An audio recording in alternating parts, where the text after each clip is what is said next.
J'entends le son de tes pas. Le monde des olives se fend. Et je vois le fond de tes yeux, rempli d'un amour dévorant.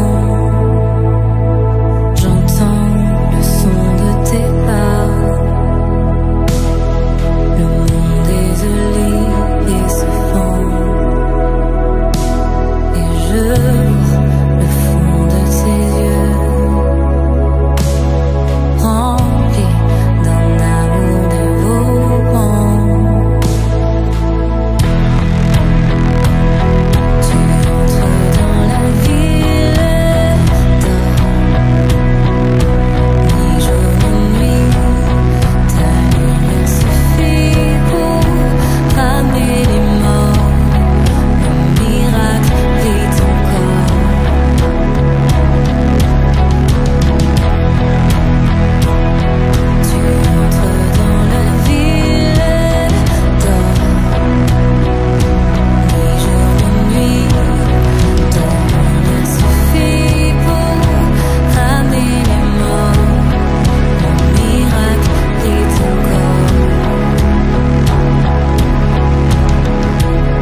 tenons juste aux confins du lieu très saint. Pour t'implorer de transformer les vies brisées.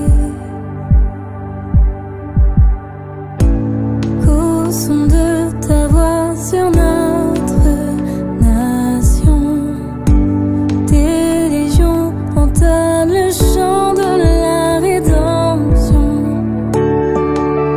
Que ton règne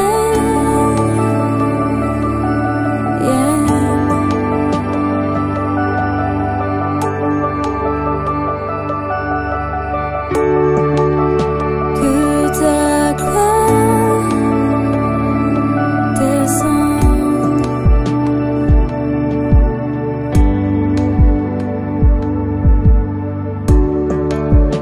Nous nous tenons juste aux confins du lieu très saint. Pour t'implorer de libérer les prisonniers. Qu'au son de ta voix sur notre nation, des légions entonnent le chant de la rédemption. Que ton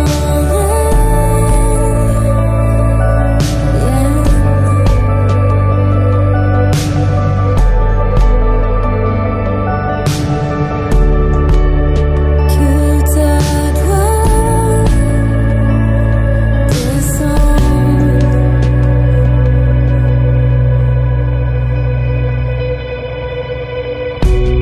Une nuée d'amour couvre le ciel de ce pays. Des torrents de grâce soient déversés sur les captifs. Une nuée d'amour couvre le ciel de ce pays. Des torrents de grâce soient déversés sur les captifs. Une nuée d'amour couvre le ciel de ce pays. Des torrents de grâce soient déversés sur les captifs. Une nuée d'amour couvre le ciel de ce pays. Des torrents de grâce soient déversés sur les captifs. Une nuée d'amour couvre le ciel de ce pays. Des torrents de grâce soient déversés sur les captifs.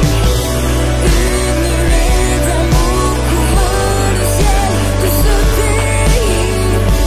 Des torrents de grâce soient déversés sur les captifs.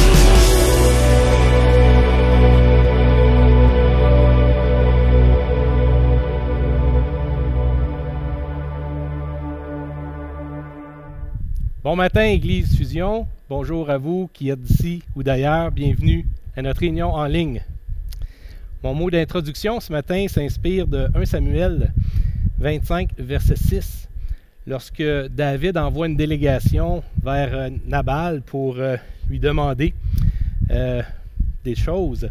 Et il va comme suit: « Que la paix soit avec toi et avec ta maison. » Et cette même paix-là, Dieu la veut pour nous aujourd'hui. Je veux vous souhaiter la paix dans vos finances, la paix dans votre santé, la paix dans vos relations avec les autres et par-dessus tout, la paix avec notre Dieu. Ce matin, nous allons avoir la louange, nous allons avoir un message du pasteur David et par la suite, nous aurons un Zoom.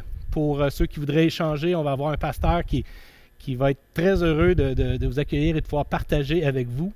Et si vous êtes interpellé par le message ce matin, gênez-vous pas de vous joindre à ce Zoom et pouvoir participer aux discussions qu'il va y avoir.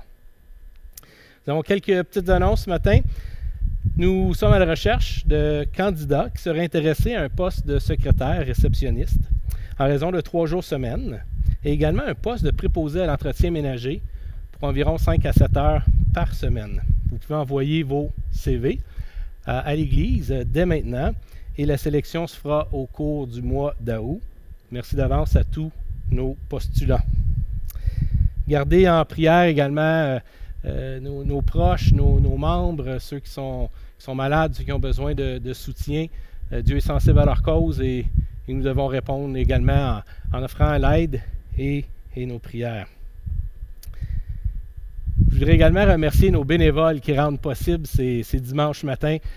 Ça a l'air de rien vu de l'écran peut-être de chez soi, mais on est une vingtaine de personnes derrière tout ça qui permet à tout ceci d'arriver, ceux qui sont à la louange, ceux qui font les prises de son, la vidéo derrière tout ça. Il y a des gens avec les enfants qui font un Zoom le dimanche matin également avec les adolescents.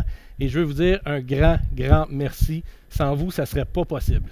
Et Dieu permet, grâce à vos dons et talents, de rendre la pandémie un peu plus facile à passer à travers, avec tout ce qui nous est possible à travers la technologie d'avoir.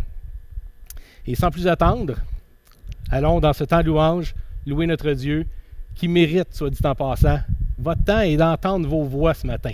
Osez. À bientôt.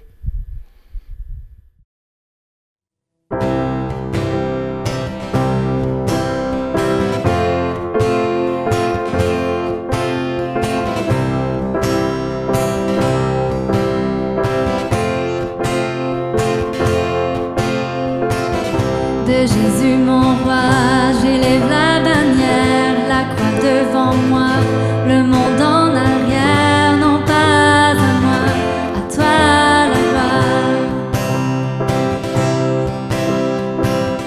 Que les cieux s'exclament et séparent le ciel, que le peuple acclame le Dieu éternel, non pas à moi, à toi la gloire. Nous chantons à Dieu seul, soit la gloire. Nous chantons à ton nom seul, soit la gloire. Relevez le nom de Jésus, notre roi. De Jésus mon roi, j'élève la bannière, la croix devant moi.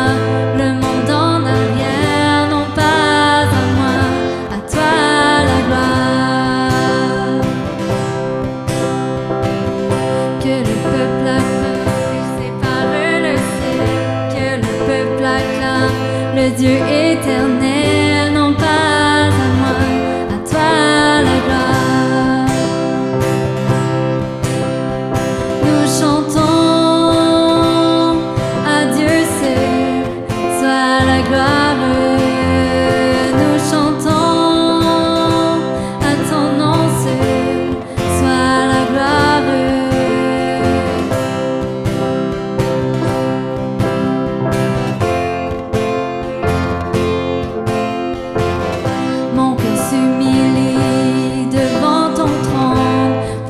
Connaître, je m'abandonne, non pas à moi, à toi la gloire.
Pas d'autre cause, pas d'autre loi, nul autre nom, nul autre roi que ce visage, que cette voix, que ce sauveur pendu au bois. En Jésus seul, tout mon trésor, en Jésus seul, en Jésus seul, en Jésus seul, que mon cœur soit, en Jésus seul et Christ en moi. Pas de royaume, pas de valeur, la joie du Christ pour seul bonheur. Un étranger, un voyageur, du roi des cieux, le serviteur. En Jésus seul, tout mon trésor, en Jésus seul, en Jésus seul, en Jésus seul, que mon cœur soit, en Jésus seul et Christ en moi. En Jésus seul, tout mon espoir, en Jésus seul, toute ma gloire, en Jésus seul, que je demeure, en Jésus seul, en Jésus seul.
Aucun orgueil, pas de fierté, sinon le Christ crucifié.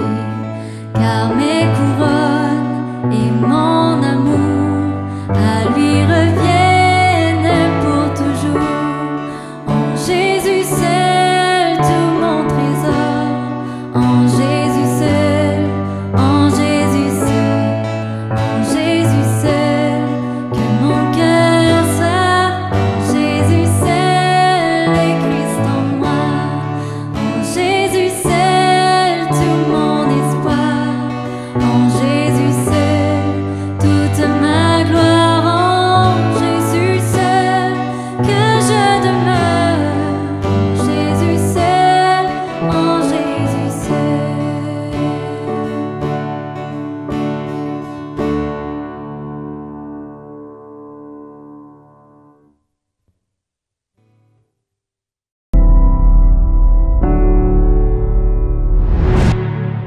Bonjour à tous.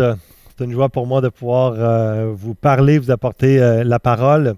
Et j'en profite pour dire que oui, les enfants peuvent aller à leur rencontre Zoom en ce moment même pendant la prédication.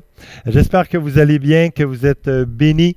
On a un message qu'on va continuer ensemble, qui est la deuxième partie d'un message que j'ai apporté il y a quelques semaines sur la beauté d'une Église en santé. La deuxième partie. Et juste avant, on parle de santé spirituelle, évidemment, au niveau de l'Église, mais on a le souci aussi de la santé physique de nos membres, de nos frères et sœurs dans l'Église. Et puis, j'aimerais qu'on prenne le temps pour prier pour notre sœur Carmel, notre frère Pascal, notre sœur Evelyne, et pour ceux qui sont malades aussi physiquement ou spirituellement, émotionnellement dans leur âme.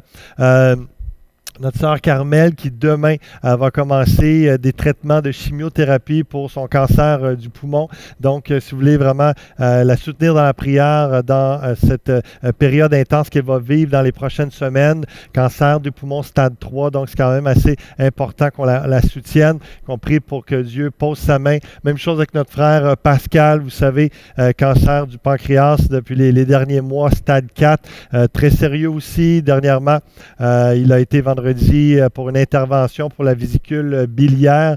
Donc, c'était bloqué. Puis, on prie que Dieu pose sa main aussi, qu'il puisse être à la maison pour récupérer, que Dieu continue à agir dans son corps et son cœur, et puis que ça aille vers un miracle. Continuons de prier en ce sens.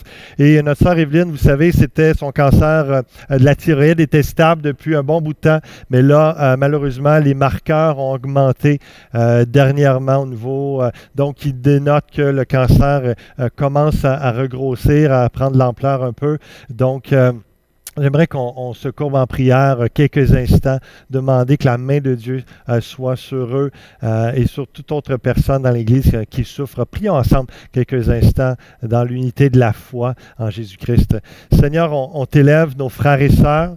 Oui, on nomme Carmel, Pascal, Evelyne, Seigneur Dieu, mais toute autre personne de l'Église qui souffre en ce moment depuis un bout de temps ou récemment, Seigneur Dieu. On prie que tu poses ta main de guérison sur eux dans le nom de Jésus, Seigneur. Viens intervenir, viens les guérir, viens apporter la vitalité dans leur corps et dans leur âme par ta puissance, ô Dieu, et dans ta compassion.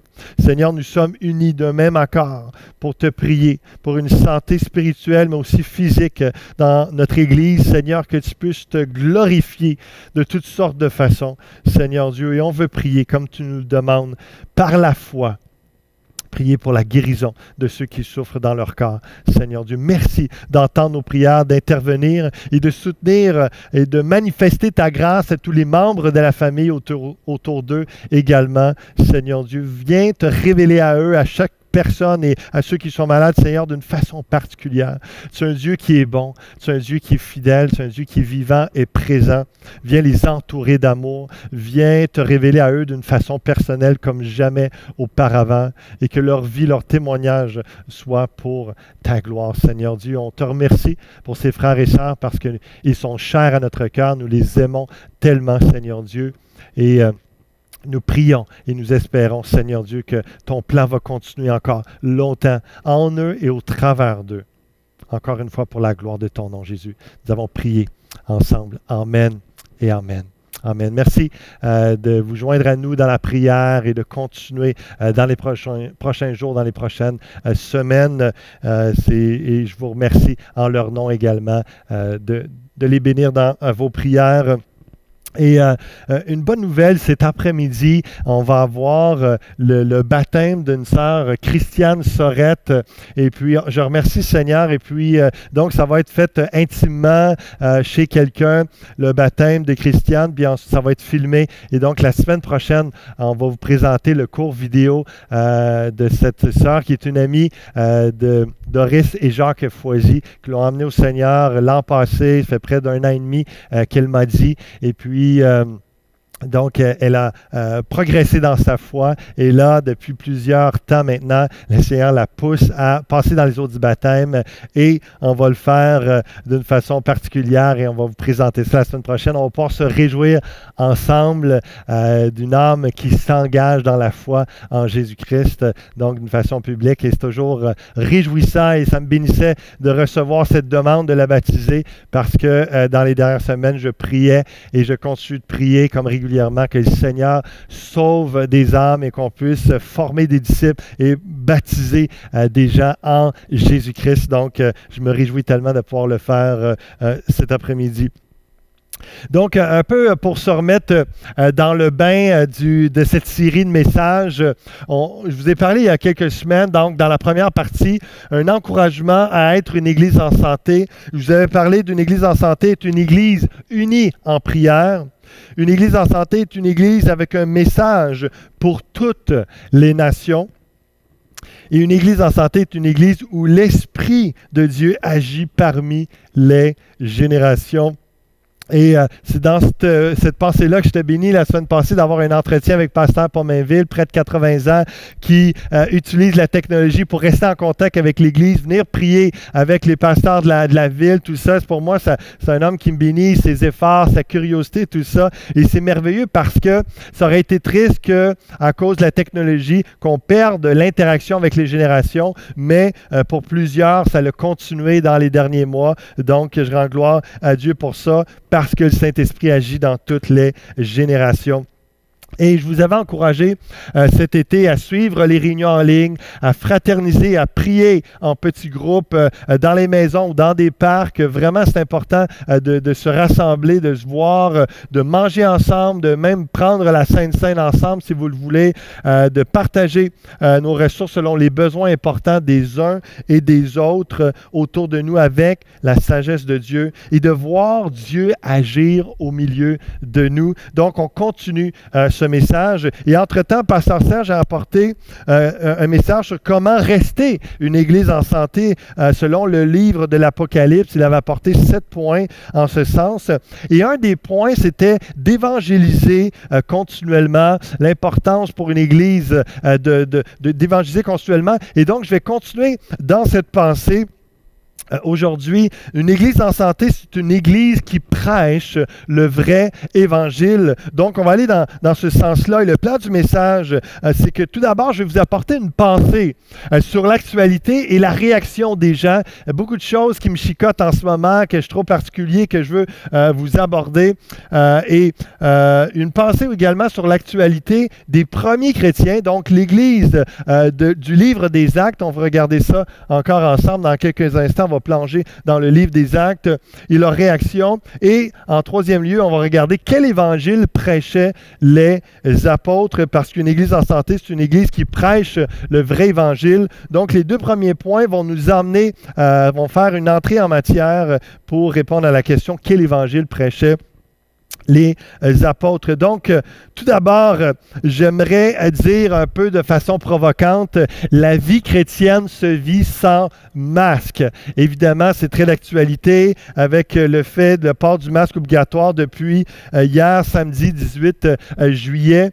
Et puis, évidemment, je l'apporte d'une pensée spirituelle parce que vous allez voir que porter un masque physiquement ou pas, pour moi, je ne vois pas vraiment la difficulté ou le danger. On va regarder ça ensemble brièvement. Mais la pensée, c'est que où est-ce que j'en viens avec ça? Souvent, les gens voient, certains groupes de personnes qui voient d'une façon symbolique le masque, l'obligation du masque comme un désir des autorités, d'un mutisme de la société, en voulant dire « ferme ta boîte, dis rien, puis suis », etc. Et avec tout ce qui se dit, avec tout ce qui s'échange de toutes sortes de façons, et ce qui me frappe, qui me bouleverse, c'est que depuis 4 mois, 5 mois, dans les derniers mois, s'il y a quelque chose qui n'a pas changé, c'est notre liberté à ouvrir la bouche et à proclamer la parole de Dieu. C'est notre liberté de vivre chrétiennement. Ça n'a pas changé d'aucune façon. Et notre vie chrétienne doit se vivre sans masque, que ce soit par l'évangélisation, le témoignage sur les réseaux sociaux ou de quelconque façon dans notre entourage. On ne nous a jamais interdit de parler de Jésus-Christ. Alors, il n'y a pas besoin d'avoir tout un débat sur, comme si on avait un bris réel de liberté du fait que dans notre vie chrétienne, qui est la vraie liberté, c'est en Jésus-Christ. Et on a le privilège, on a la capacité de prêcher Jésus-Christ. Alors saisissons notre opportunité de vivre une vie chrétienne sans masque, c'est-à-dire sans impossibilité de témoigner. Au contraire, on a la possibilité de témoigner. La preuve, je suis en train de vous prêcher la parole en ce moment même et vous pouvez le faire à tous les jours, à tout moment, de toutes sortes de façons.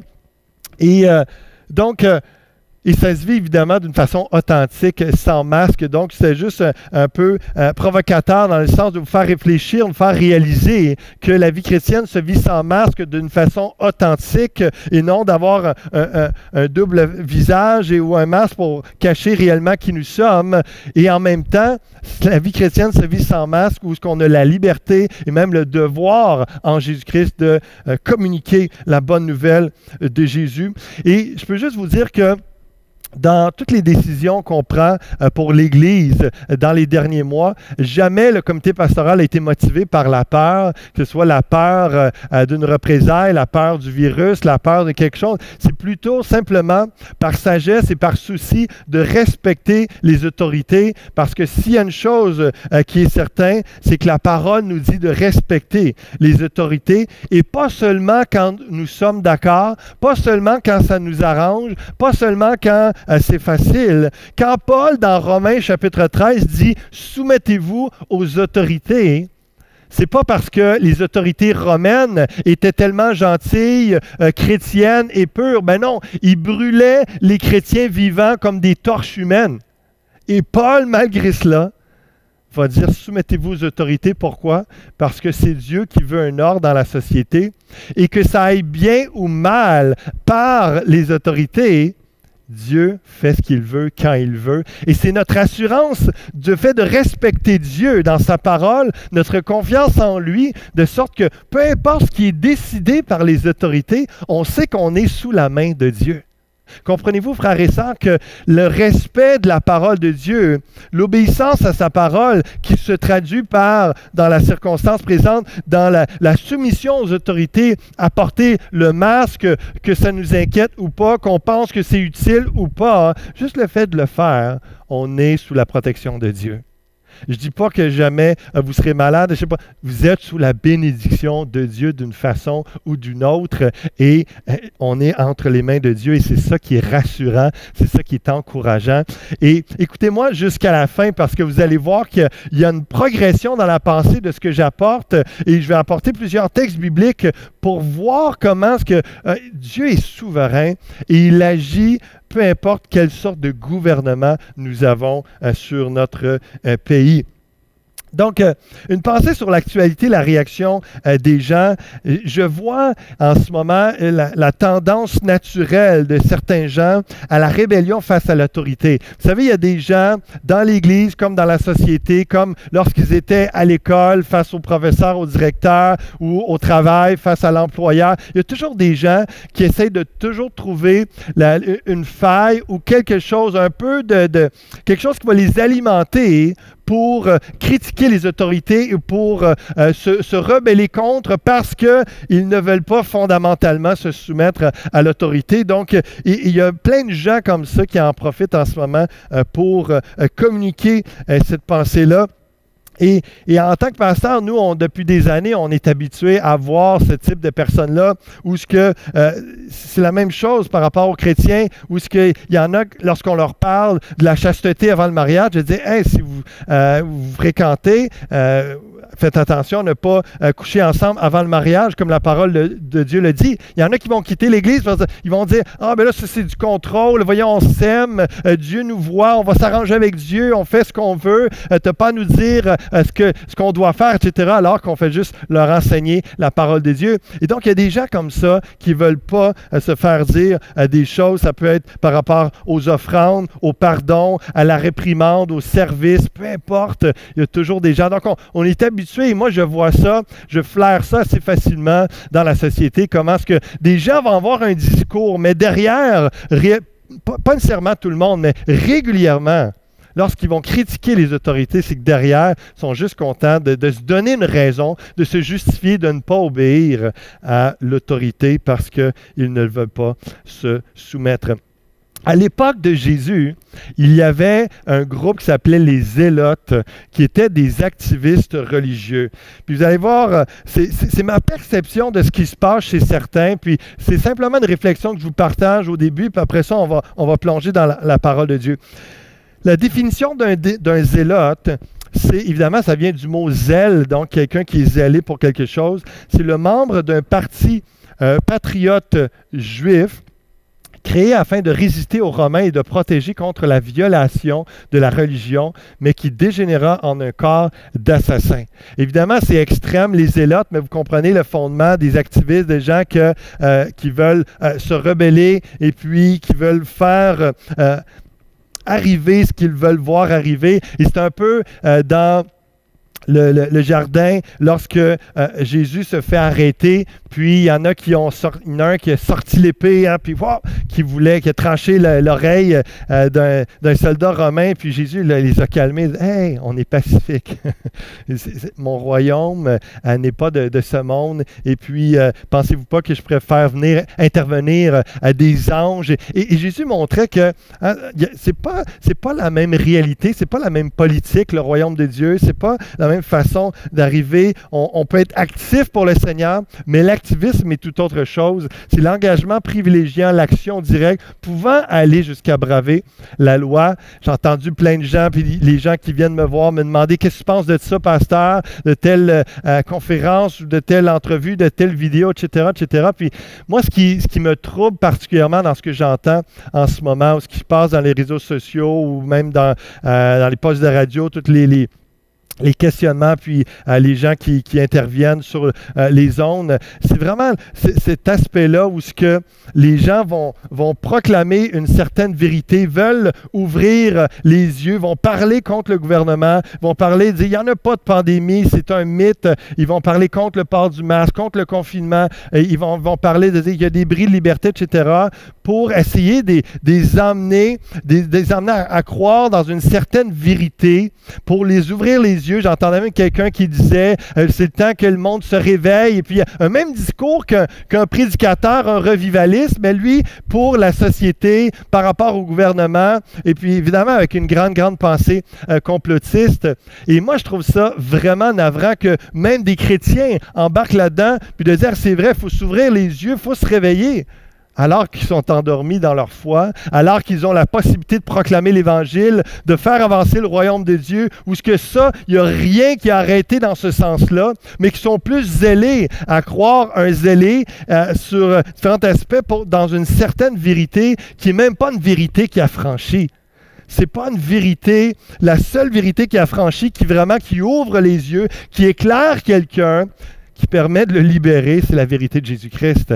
Et ne l'oublions pas dans tout ce qu'on entend, alors que vous croyez ou pas que ce soit bien ce qui se passe en ce moment, c'est pas ça qui est important. C'est de voir que notre vie chrétienne peut très, très bien vivre en ce moment. On verra plus tard, mais en ce moment, on peut vivre pleinement notre vie chrétienne. Prenons-en conscience et continuons d'être des témoins là où Dieu nous appelle. Donc, il y aurait tellement à dire, mais je ne dis pas que ce que le gouvernement fait et dit en ce moment est bien ou mal. Parce qu'en fait, ça ne change rien à notre responsabilité chrétienne. C'est ça le point que je veux emmener. Peu importe ce que vous entendez à gauche ou à droite, qui vous inquiète, qui vous rassure, qui vous semble vous faire comprendre bien des choses, la parole de Dieu et la vérité, c'est celle qui vous guide, qui vous éclaire, qui ne change pas. Et elle nous dit de respecter les autorités en toutes circonstances, sauf si un jour on ne peut pas prêcher Jésus-Christ, mais en ce moment, ce n'est pas le cas. D'ailleurs, Tite chapitre 3, verset 8 va dire « Cette parole est certaine et je veux que tu affirmes ces choses. » Et c'est ce que je suis en train d'affirmer aujourd'hui même, afin que ceux qui ont cru en Dieu s'appliquent à pratiquer de bonnes œuvres. Voilà ce qui est bon et utile aux hommes, mais évite les discussions folles, les généalogies, les querelles, les disputes relatives à la loi, car elles sont inutiles et vaines. Et c'est la même chose qui est dit dans 1 Timothée 1,4, 1 Timothée 6,4, 2 Timothée 2,23. Et si Paul, alors que des gens discouraient et critiquaient et murmuraient et essayaient d'argumenter par rapport à la loi juive, qui était une loi religieuse et qui, pour eux, était tellement important par rapport à leur relation à Dieu, que ceux qui n'étaient pas juifs, mais qui étaient des Grecs qui venaient de se convertir à Christ, mais là, pour eux, c'était tellement important qu'ils suivent la loi by the book selon les Juifs, parce que oui, bon, il y a Jésus, mais il y a aussi la loi. Et là, donc, c'était religieux, ça semblait important. Puis Paul dit, parlez pas de ces affaires-là. Donc, imaginez la loi au Québec sur le port du masque, sur ces choses-là, comment ça ne doit pas occuper vos pensées, ça ne doit pas occuper vos discussions, parce que tout ça va remplacer l'Évangile, alors qu'au lieu de parler à vos voisins de l'Évangile, si vous mettez à parler de tout ça, vous prenez toute la place pour des choses futiles, qu'en bout de ligne, j'espère que vous n'allez pas aller faire du piquet sur le bord de la rue pour dire à bas les masques, etc., ou des choses comme ça, alors que c'est complètement inutile. Si vous faites ça, s'il vous plaît, dites pas que vous êtes chrétien, s'il vous plaît. C'est vraiment... Donc, vous avez le droit à vos opinions, mais moi, je vous apporte la pensée chrétienne et biblique. Ce sont des choses futiles, inutiles. C'est vain. Ça n'amène rien de bon ou de plus à votre vie. Donc, vraiment, restez centré sur la simplicité de l'Évangile. Donc, sur quoi mettre l'emphase aujourd'hui? Ces choses que que Paul disait à Tite, ce sont ces grandes vérités du salut, de la régénération, de la justification par la grâce. Donc, le salut, d'être sauvé en Jésus-Christ. Et la conséquence que l'apôtre attend avec certitude, c'est que ceux qui ont cru ces choses s'appliqueront les premiers le plus abondamment aux bonnes œuvres. Pour tous ceux en qui cette foi est un fruit de l'Esprit de Dieu, l'attente de Paul ne sera pas trompée. Donc, lorsqu'on est conduit par l'Esprit de Dieu, on se concentre sur le salut et sur l'action du salut qui nous amène à accomplir des bonnes œuvres par la grâce de Dieu et on ne se préoccupe pas des autres choses qu'on entend énormément trop parler en ce moment en lien avec le gouvernement, le port du masque, etc., etc. Et même un commentaire du disciple d'un théologien qui s'appelle MacDonald en 2011 disait à propos du texte de Tite, chapitre 3, « On se disputait à propos de règles compliquées qui avaient été ajoutées à la loi. Paul en était écœuré, il les jugeait inutiles et vaines. Les serviteurs du Seigneur de nos jours feront bien de prendre à cœur le conseil de Paul en évitant les déviations suivantes. » Et là, il donne quelques exemples et c'est intéressant parce que ça s'applique à nous aujourd'hui. Se préoccuper des méthodes plutôt que des réalités spirituelles. Par exemple, débattre sans fin s'il faut prendre du vin fermenté ou du jus de raisin pour la scène, du pain avec ou sans levain, une coupe commune ou des coupes individuelles, comme s'il s'agissait de questions importantes dans la Bible. Imaginez le port du masque ou non. Se chicaner sur des questions de vocabulaire. Mettre une seule vérité ou même un aspect d'une vérité au centre de l'enseignement à l'exclusion de tout le reste, des choses à ne pas faire. Se préoccuper tellement du sens allégorique, donc imagé, symbolique, des Écritures que cela en devient absurde. Discuter de subtilités théologiques qui n'édifient personne. Il y en a qui se plaisent à parler de détails alors que ce n'est même pas des vérités centrales et qu'il y a tellement de possibilités d'interprétation puis ça mène à rien d'édifiant, d'encourageant. Décrocher de ces choses-là, rester centré sur l'essentiel, c'est ce que l'apôtre Paul est en train de nous dire dans plusieurs de ses écrits. S'écarter de la parole en faisant de la politique ou en prônant des croisades chrétiennes contre ceci ou cela. Tiens, écrit en 2011, 9 ans plus tard, ça s'applique à nous directement par rapport au texte biblique. Que c'est tragique de passer du temps précieux sur ces choses alors que le monde est en train de périr et que le masque physique ne nous empêche pas d'avoir pas de masque pour notre témoignage, de parler, je parle de pas de masque spirituellement pour parler de Jésus-Christ. Ce qui devrait royalement occuper notre temps est le roi des rois. Ce qui devrait royalement occuper notre temps est le roi des rois. Est-ce que c'est le cas de votre vie en ce moment? Qu'est-ce qui occupe vos pensées? Qu'est-ce qui occupe vos discussions autour du déjeuner, autour des repas avec vos collègues de travail ou quiconque? Un théologien disait, la façon correcte d'évangéliser ne consiste pas à argumenter contre l'erreur, mais à proclamer la vérité. Comment discerner un faux billet? C'est en connaissant par cœur un vrai. L'important, c'est de ne pas regarder à ce qui est faux, à ce qui est mensonger. Non, concentre-toi sur la vérité. Proclame la vérité et la vérité va affranchir. La lumière va chasser les ténèbres. La vérité va faire son chemin et elle va te changer, elle va faire du bien, elle va sauver des âmes, elle va transformer des vies, elle va éclairer quelqu'un, la vérité de la parole de Dieu, la vérité de Jésus-Christ. On a parlé là, une pensée sur l'actualité et de certaines personnes aujourd'hui. J'enchaîne sur une pensée sur l'actualité des premiers chrétiens, leur réaction. Pensez-vous que les chrétiens de l'époque, la première Église, n'ont pas eu des controverses politiques, de la corruption dans des autorités quelconques? La réaction des premiers chrétiens en situation de controverse avec les autorités n'a jamais été de vouloir changer les lois, ni de crier au mensonge ou à l'injustice. Ça a toujours été de proclamer l'Évangile. Mais pourquoi? Pourquoi vous pensez? Parce que l'Évangile triomphe toujours de toute situation politique et de toute situation, point. C'est évident parce que des pécheurs non sauvés sont toujours plus difficiles à convaincre, évidemment, que des chrétiens de changer des lois selon les valeurs chrétiennes. S'il y a des choses qui vous chicotent dans ce monde, ce n'est pas nécessairement en débattant, en argumentant, en essayant de critiquer les autorités que vous allez arriver à une influence, un changement pour amener à des lois qui sont, et là je vais au-delà du port du masque évidemment, dans l'ensemble, sur tout ce qui concerne notre société, puis les lois qui vont des fois vers quelque chose qui est vraiment anti-moral, anti-chrétien.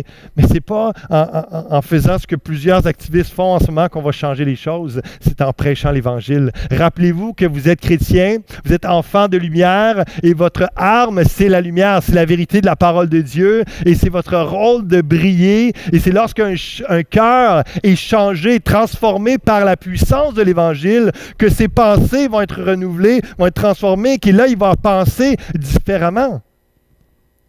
Et que ça va influencer jusqu'aux politiques ou à quoi que ce soit. Mais même si ça ne change pas la politique, vous avez la liberté de prêcher l'Évangile, de vivre pour Christ à fond, d'obéir à sa parole et de briller pour lui. Et une autre raison, le fait que les disciples savaient que l'Évangile triomphe toujours de toute situation, mais également, les premiers apôtres n'étaient pas surpris, étonnés du péché des pécheurs. Romains chapitre 3, verset 9, Paul va nous dire « Quoi donc? Sommes-nous plus excellents? Nullement, car nous avons déjà prouvé que tous, juifs et grecs, sont sous l'empire du péché. Selon qu'il est écrit, il n'y a point de juste, pas même un seul. Donc, vous, moi, le gouvernement, vos collègues de travail, vos voisins, vos membres de famille, vos enfants, on est tous pécheurs. La Bible dit dans Romains 3, 23, tous ont péché, sont privés de la gloire de Dieu. Est-il étonnant que des gens dans la société fassent des péchés ou prennent de mauvaises décisions et qu'ils soient influencés par des motifs mauvais? Tous sont sous l'empire du péché, selon qu'il est écrit, il n'y a point de juste, pas même un seul. Nul n'est intelligent, nul ne cherche Dieu. Tous sont égarés, tous sont pervertis. Il n'en est aucun qui fasse le bien, pas même un seul. Leur gosier est un sépulcre ouvert. Ils se servent de leur langue pour tromper. Ils ont sous leurs lèvres un venin d'aspic. Leur bouche est pleine de malédiction et d'amertume. Ils ont les pieds légers pour répandre le sang. La destruction et le malheur sont sur leur route. Ils ne connaissent pas le chemin de la paix. La crainte de Dieu n'est pas devant leurs yeux. Il ne parle pas juste d'un groupe de personnes. Paul est en train de parler, il cite un prophète, en plus de ça, de l'Ancien Testament, est en train de dire « L'humanité est corrompue, tout humain est pécheur, est corrompu, et sans la régénération, sans la nouvelle naissance, et le Saint-Esprit qui te sanctifie, qui te transforme et qui t'amène de plus en plus à ressembler à Jésus-Christ, on ne doit pas s'attendre à autre chose que de la désobéissance, des péchés et de la corruption parmi les gens. C'est ce qui se passait en nous lorsque nous ne connaissions pas Jésus-Christ. Donc, une des raisons qu'il y a peu de conversion dans certains pays, certaines sociétés, parce que la reconnaissance du péché n'est plus là. Parce que tu as besoin de réaliser que tu es coupable pour réaliser que tu as besoin de Jésus-Christ qui va te libérer de ta culpabilité par le pardon de tes péchés. Donc, tous son péché, ne soyons pas étonnés du péché dans nos cœurs et chez les autres. C'est le péché qui nous fait réaliser notre besoin de Jésus de nous pardonner. Et l'Évangile est la clé d'un véritable changement de cœur.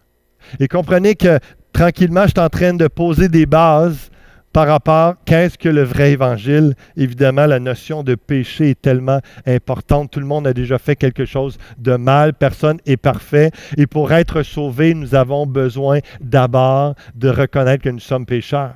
Et le fait que tous ont péché et sont facilement influencés par le mal et corrompus dans leurs pensées et motifs, c'est normal que nos boss, que des gens autour de nous prennent de mauvaises décisions par des mauvais motifs, l'orgueil, l'argent, peu importe, le pouvoir. C'est le péché qui est là. N'en soyons pas étonnés. J'aimerais apporter une parenthèse quand même parce que je ne veux pas dire que personne n'est appelé, par exemple, en politique ou dans certains domaines pour changer des lois. Il peut y avoir des gens avec un appel particulier en politique pour changer des lois comme William Wilberforce l'a fait pour contrer l'esclavage dans les années 1800. Mais ça reste un appel particulier pour des gens et non de tous les chrétiens. L'appel de tous les chrétiens est de rendre témoignage de Jésus-Christ. Et ça, on peut le faire pleinement en ce moment.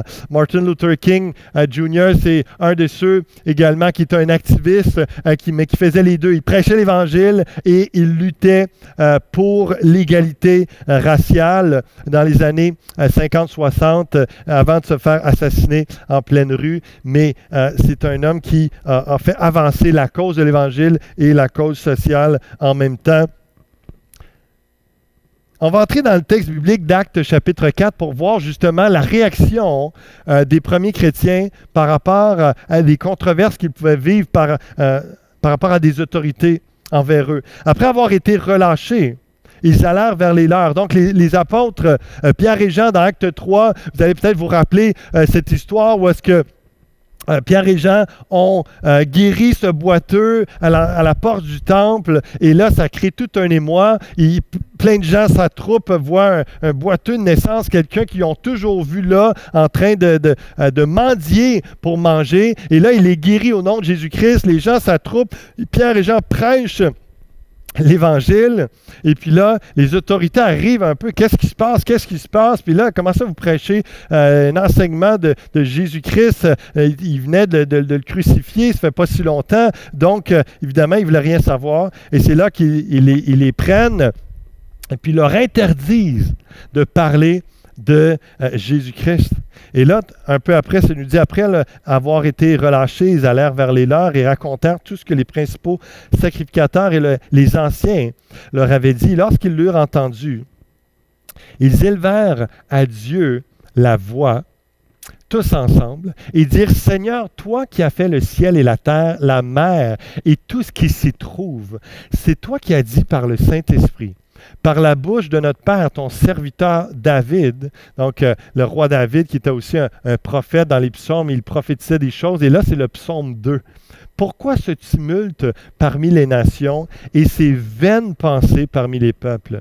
Les rois de la terre se sont soulevés et les princes se sont ligués contre le Seigneur et contre son oint. En effet, contre ton saint serviteur Jésus que tu as oint, Hérode et Ponce Pilate se sont ligués dans cette ville avec les nations et avec les peuples d'Israël.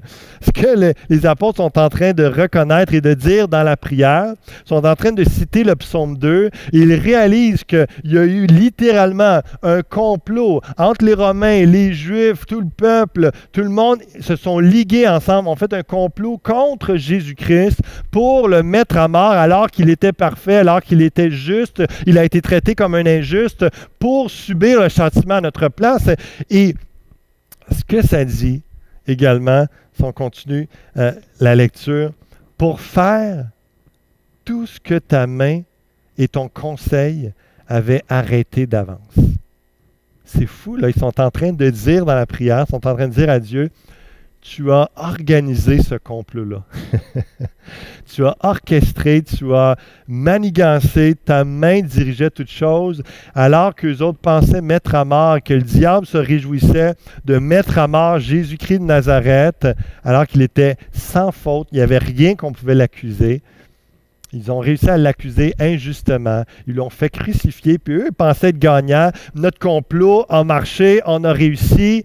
Et finalement, c'était tout prévu par Dieu. Le 3e jour, Jésus-Christ est ressuscité. Il a apporté la puissance de son esprit aux apôtres et que ça s'est répandu sur terre. Il y a eu la Pentecôte. Et là, les apôtres sont en train de prêcher l'Évangile, complètement l'inverse de ce que le complot était censé produire parce que Dieu guidait toutes choses. Et je veux juste vous dire, frères et sœurs, que tout ce qui est en train de se passer, tout ce qui va se passer dans les prochaines années, prochaines décennies, peu importe que ce soit inquiétant ce que vous entendez aux nouvelles, ce que vous entendez dans les fameux sites ou de gens activistes qui, eux, ont supposément des sources d'informations, etc. C'est peut-être vrai tout ce qu'ils disent.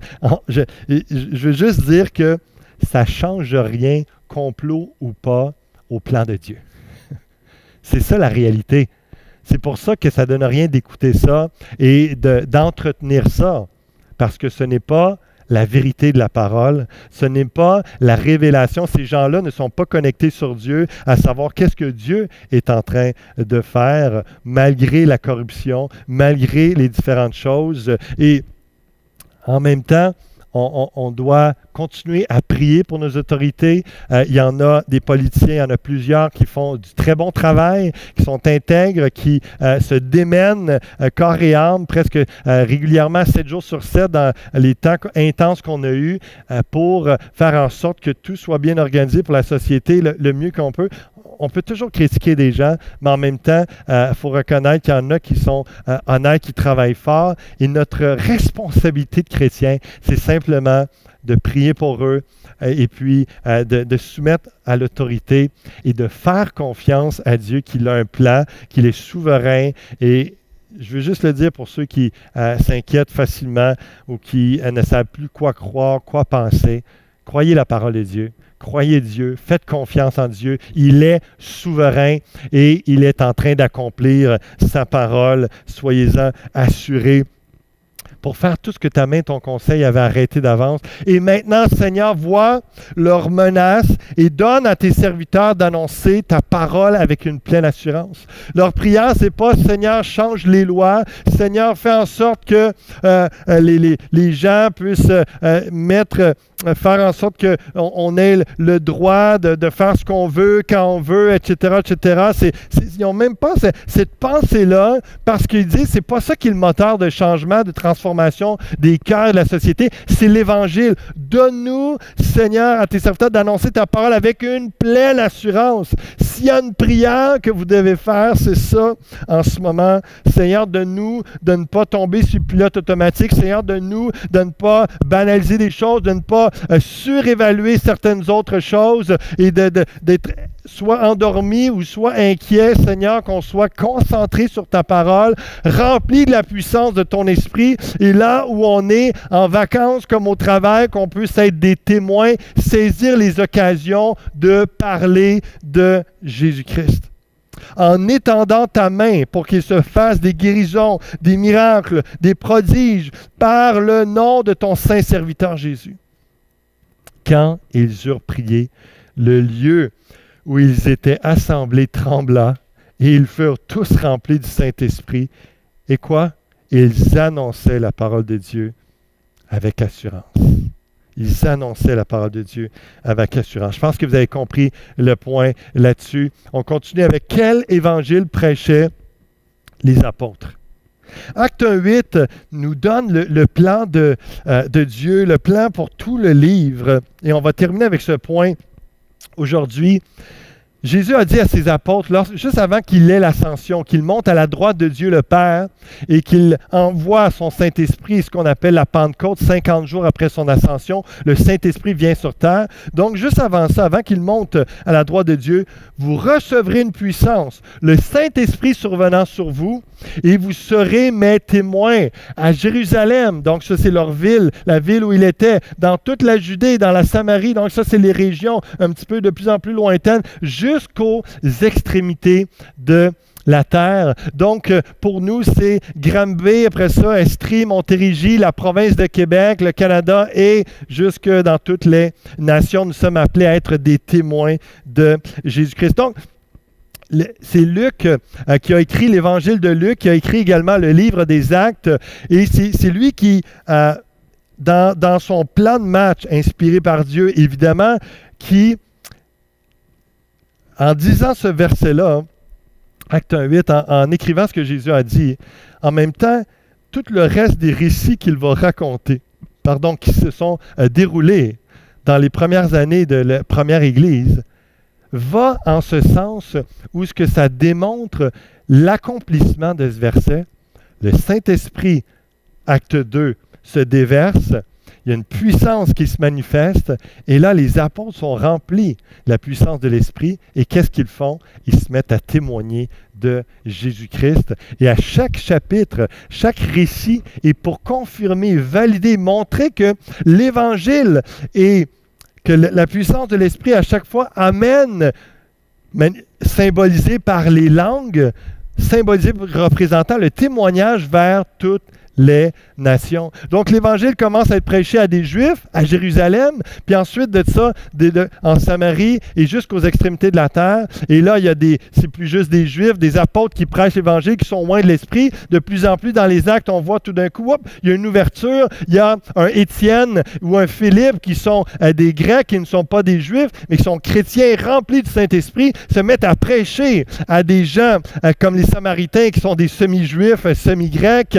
et après ça, l'unique Éthiopien dans Acte 8, tout ça, on voit, ça rejoint l'Afrique, ça rejoint les différents peuples, au-delà des Juifs, toutes les nations sont rejointes par la bonne nouvelle, et jusqu'à la fin, on voit les disciples remplis de l'Esprit qui sont en train de rendre témoignage, et c'est l'accomplissement de ce verset-là. Donc, suite à ça, quel évangile prêchaient les apôtres? Donc, quel est leur témoignage? Dans Acte 2, Pierre est témoin de ce qui prend place, la Pentecôte, le Saint-Esprit, comme je disais tantôt, qui se déverse sur terre pour la première fois. Et là, l'Église se forme suite à la prédication de l'apôtre Pierre.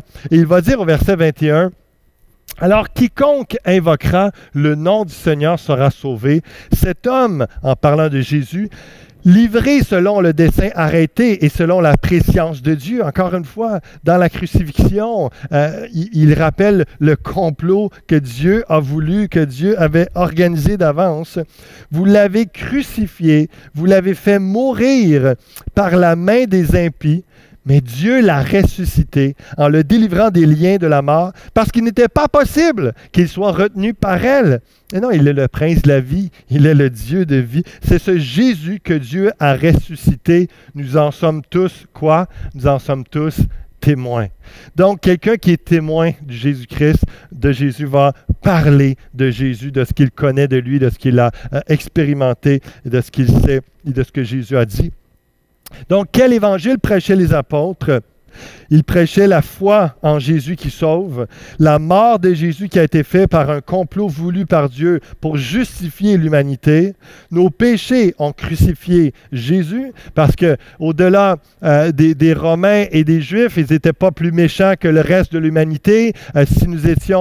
Jésus a dû aller sur la croix parce que nous, encore, nous sommes pécheurs. Toute l'humanité était pécheresse, avait besoin d'être achetée, d'être purifiée, d'être acquittée de leurs dettes envers Dieu par rapport à leurs péchés et d'être pur comme Dieu est pur. Et la seule façon, la solution, c'était Jésus-Christ.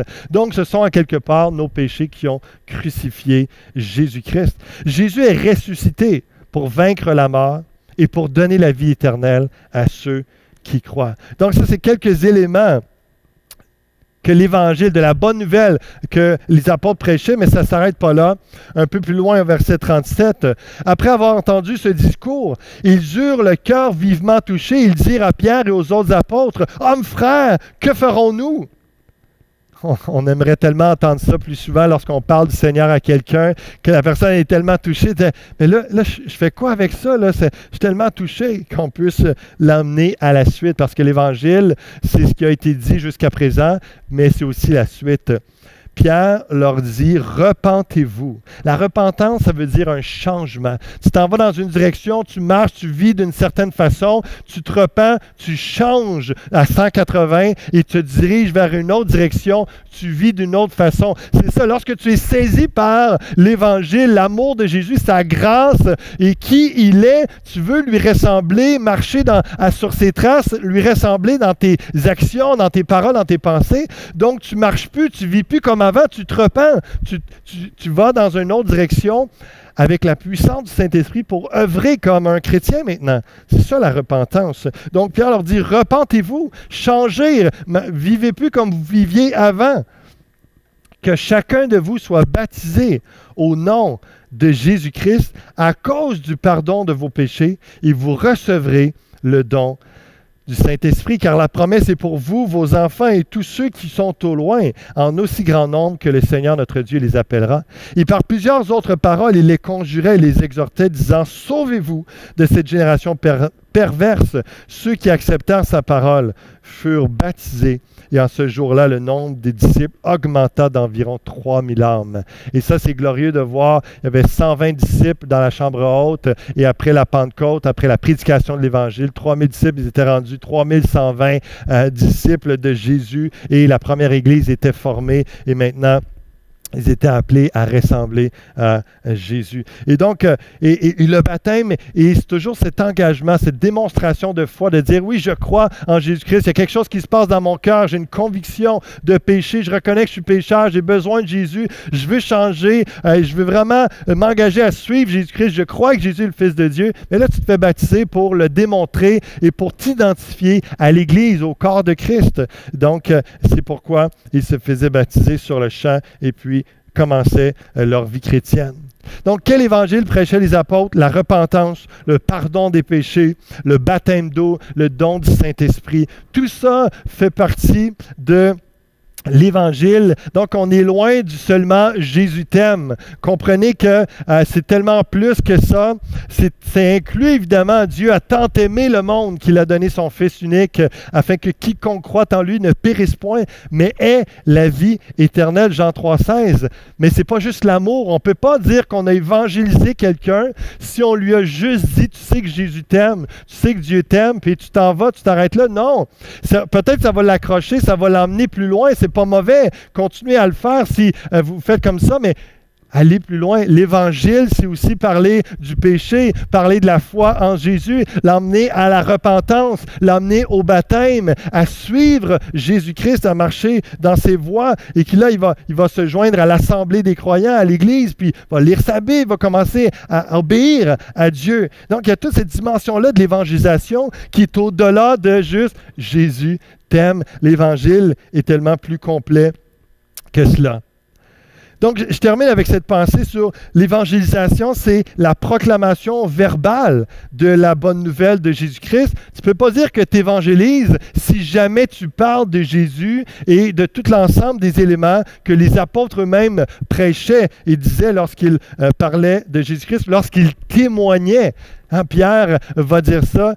Voici de quoi nous sommes témoins. Et il venait de parler de la mort de Jésus-Christ, de sa résurrection, le fait que chacun était pécheur, la repentance, la foi en Christ, tout ça était là. Mais également, évidemment, lorsqu'on est saisi par l'Évangile, on le proclame, on évangélise, mais aussi si nos actions sont complètement à l'inverse, déconnectées de notre communication, de notre message, évidemment, il va y avoir une déconnexion, ça ne sera pas reçu, mais dans la première Église, les gens entendaient le message et voyaient les actions de l'Église primitive et étaient saisis par l'amour des chrétiens les uns vers les autres. Donc, dans un évangile qui est complet, comme on le voit dans la première Église. Et ce qui fait que l'Église était en santé et elle proclamait l'Évangile, le vrai Évangile, mais il vivait aussi le vrai Évangile. Donc, ça fait partie de l'évangélisation. La parole et l'action. Et je vais terminer avec le dernier texte. Je vais reprendre Acte 2, 41 à 47, juste voir quelques versets. On le connaît bien, ce texte, mais en analyse littéraire, on parle de l'expression le chiasme. Puis je vous explique c'est quoi, parce qu'après ça, on va en voir un dans ce passage biblique-là. Le chiasme permet de mettre en parallèle des éléments et de créer ainsi des effets d'opposition et des liens de cause à effet. Donc, des fois, les choses qui sont mises en parallèle, c'est répété, autrement dit. Et là, tu vois qu'il y a une emphase là-dessus, il y a quelque chose à comprendre. C'est en parallèle, c'est deux fois la même chose, ou des fois, c'est des opposés. Ainsi, les textes religieux riches en leçons de morale ont beaucoup utilisé le chiasme. Par exemple, dans l'Évangile selon Luc, celui qui s'élève sera abaissé et celui qui s'abaisse sera élevé. On voit nettement le parallèle créé autour du verbe abaisser. Donc, on voit cette définition-là dans la langue française. Donc, l'évangélisation, parole et action. Acte 2, verset 41, ça dit « Ceux qui acceptèrent sa parole furent baptisés, et là, 3000 âmes sont sauvées. » Donc, il y a une évangélisation qui est efficace par la prédication, par la parole de l'Évangile. Et au verset 46-47, là, on voit l'action, on voit l'amour, on voit l'effet de l'Évangile. Ils étaient chaque jour tous ensemble, assidus au temple. Ils rompaient le pain dans les maisons et prenaient leur nourriture avec joie et simplicité de cœur. Louant Dieu et trouvant grâce auprès de tout le peuple, le Seigneur ajoutait chaque jour à l'Église ceux qui étaient sauvés. Ce qui est intéressant ici dans le verset 47, c'est que par rapport à ce qui est dit juste avant, l'unité, le partage, ils étaient ensemble, prenaient soin. Puis le verset 44-45 également nous parle de partage. Il y en a qui vendaient ce qu'ils avaient pour, avec les revenus, prendre soin des pauvres. Et puis il n'y avait personne qui était laissé dans son besoin, criant. Chacun prenait soin des uns et des autres. Et il y avait une communauté de foi très tissée, serrée. Vraiment, il y avait de l'amour, il y avait du partage, de l'échange. Et les gens autour voyaient ça. C'est ça qui est écrit dans le verset 47.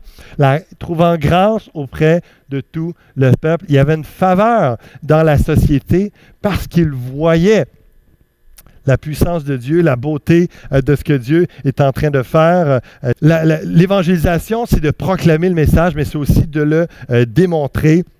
Et c'est ce qu'on voit dans la première Église. Donc, le chiasme en question, Craig S. Keener qui dit A. Évangélisation efficace par la prédication au verset 41. B. Partage des repas et de l'adoration, verset 42. C. Partage des possessions, verset 44-45. B. Donc, en parallèle ici, partage des repas et l'adoration, verset 46. Et A. Évangélisation efficace, verset 47. Mais maintenant, pas par la prédication, mais par le style de vie. Donc, c'est juste dans l'analyse littéraire. Je vous apporte ça comme ça, c'est gratuit. C'est juste peut-être intéressant dans la lecture de voir ces détails-là, mais de voir justement que dans l'étude qu'on fait de l'Église des Actes, l'évangélisation, c'est clairement le message, mais aussi le témoignage par l'action. Ce n'est pas juste un ou l'autre. Vous ne pouvez pas, je répète, vous ne pouvez pas dire que vous avez évangélisé quelqu'un si vous avez juste rendu service puis que jamais vous avez parlé de Jésus. Sauf qu'un jour, votre action sans parler de Jésus, alors que vous parlez juste de Jésus cette fois-là, va faire en sorte que c'est un tout et la personne va vous écouter parce qu'elle a vu l'amour se manifester au travers de vous. Et des fois, ça peut être l'inverse. Quelqu'un commence à parler de Jésus-Christ, il y a le témoignage, il y a tout. Puis c'est après, en vous voyant agir, en voyant comment l'Église se comporte, la communauté, et là, il est touché, puis là, il y a le plein évangile qui le percute. Donc, c'est dans réaliser que dans notre témoignage, la puissance du Saint-Esprit nous amène à parler et à démontrer l'Évangile. Donc, je vous ai parlé aujourd'hui d'une Église en santé. C'est une Église qui prêche le vrai Évangile. Je vous ai apporté une pensée sur l'actualité et la réaction des gens, une pensée sur l'actualité des premiers chrétiens et leur réaction, et quel Évangile prêchaient les apôtres. Et je termine avec cette question, on va prier ensemble. Quel sera votre témoignage cet été? Quel sera votre témoignage cet été? Celui de Jésus ou celui d'un activiste? Quelle vérité vous voulez mettre l'emphase?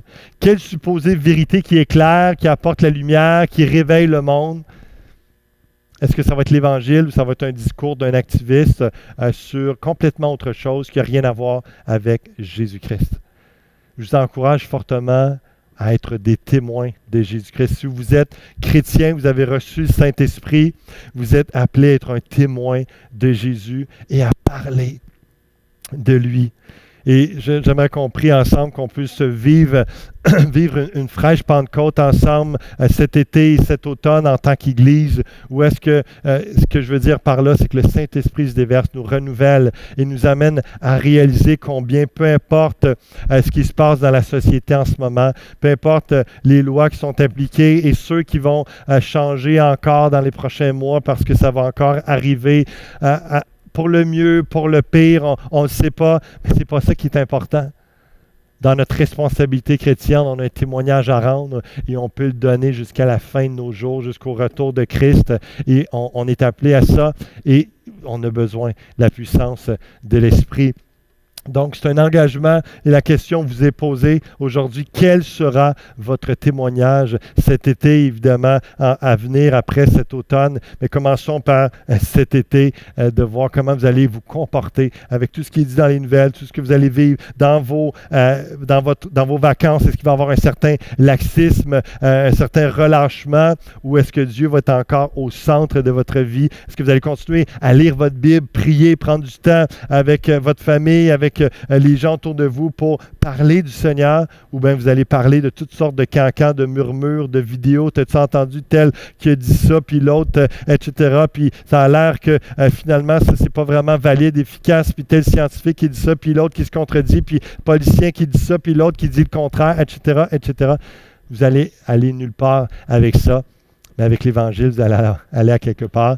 Et c'est l'Évangile qui va vous transformer. Et c'est l'Évangile qui va transformer le cœur des autres autour de vous aussi. Prions ensemble. Seigneur Jésus, tu connais très bien la prière que les apôtres t'ont fait, que nous, on a lu dans ce message tantôt, dans Acte 4, où ce que ça a dit, Seigneur, et on fait une prière similaire ce matin, alors que le contexte est vraiment beaucoup plus soft et complètement autre, mais quand même, Seigneur Dieu, il y a de la controverse, il y a des chamboulements, il y a toutes sortes de pensées vaines, il y a toutes sortes de bousculades, de bouleversements dans les pensées, dans le peuple, au Québec comme partout dans le monde, Seigneur. Et on lève nos cœurs, nos voix, nos yeux, tout notre être vers toi, Seigneur. On demande, on dit, Seigneur, vois ce qui se passe, mon Dieu. Et fortifie-nous. Donne-nous force et courage. Donne-nous sagesse pour prendre les bonnes décisions, pour dire les bonnes paroles aux gens qui nous entourent, pour alimenter nos discussions des bons sujets, de rester axés sur l'Évangile, sur l'essentiel, sur la vraie liberté, sur la vraie vérité en toi, Jésus. Remplis-nous de la puissance de ton Esprit, Seigneur Dieu. Donne-nous d'avoir de l'assurance pour proclamer ta parole à quiconque que tu mets sur notre route, à quiconque autour de nous, que ce soit dans nos rencontres, nos contacts physiques, dans notre semaine ou par les réseaux sociaux. Seigneur, qu'on puisse briller de toi, par toi, de ta lumière. Jésus-Christ, c'est par ta lumière que nous voyons la lumière, nous dit le psaume 36. Seigneur, éclaire-nous. Et par ton esprit, remplis-nous. Viens fortifier mes frères et sœurs qui sont à la maison, là où ils sont en ce moment en train d'écouter ce message. Agis dans les cœurs. Amène les yeux au bon endroit. Viens les purifier. Viens les renouveler dans leur intelligence. Viens, Seigneur Dieu, amener leurs pensées en toi. Leur donner une paix qui surpasse toute intelligence. Et un zèle pour les bonnes œuvres, un zèle pour l'Évangile.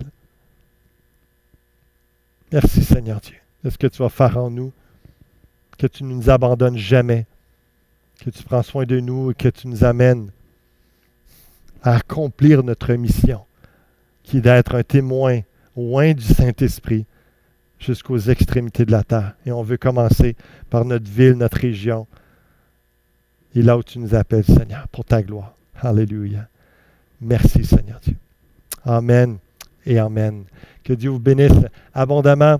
Dans les commentaires, vous recevez en ce moment le lien pour une rencontre Zoom avec un pasteur et d'autres frères et sœurs. Si vous voulez aller partager, échanger avec eux et recevoir de la prière, n'hésitez pas à le faire en ce moment même. Le lien est censé être là dans les commentaires. Donc, que Dieu vous bénisse abondamment. Je vous aime fort et au plaisir de vous revoir. À bientôt.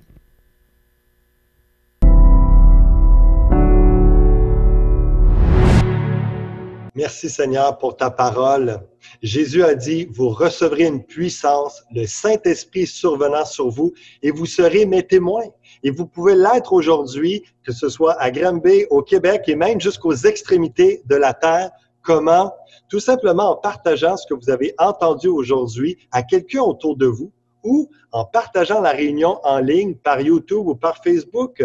Vous ne savez pas ce que le Saint-Esprit peut faire par un chant, un témoignage ou le message pour sauver une âme par la foi en Jésus-Christ. Allez, par un clic, partageons la parole de Dieu.